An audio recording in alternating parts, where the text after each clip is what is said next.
what the mainstream media was afraid to tell you about the news this week. This week, while the mainstream media was obsessing about Harry Potter author J.K. Rowling's transgender tweets, here are the things that happened that really matter.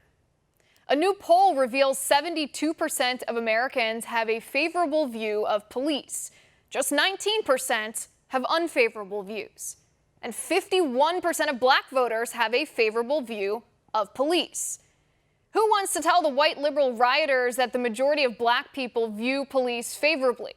Well, not the mainstream media, that's for sure. They did not report on this poll at all. A mob of Antifa thugs seized 6 blocks of downtown Seattle and declared it to be a cop-free zone.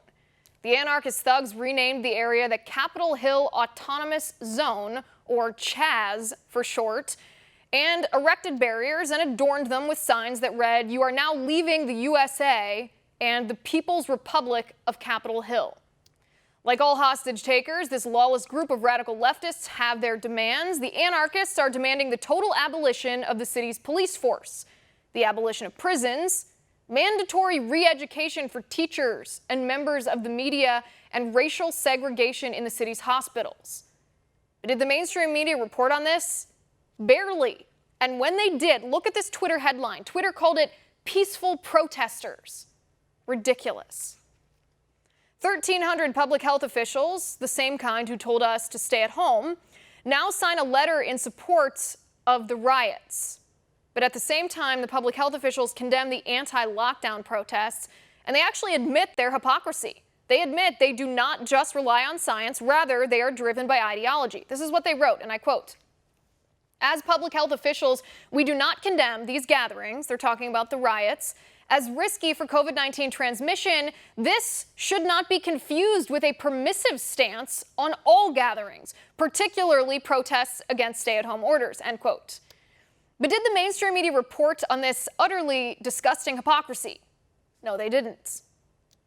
The World Health Organization this week announced, even though you were forced to social distance for 3 months, asymptomatic transmission of COVID-19 is actually rare. That's right. The whole premise of the government-mandated lockdowns was based on the idea that we might all be unwitting carriers of COVID-19, asymptomatic carriers killing granny. So healthy people were locked down. Healthy people were forced to close their businesses, and now the World Health Organization reveals that premise was unscientific. But did the mainstream media report on this?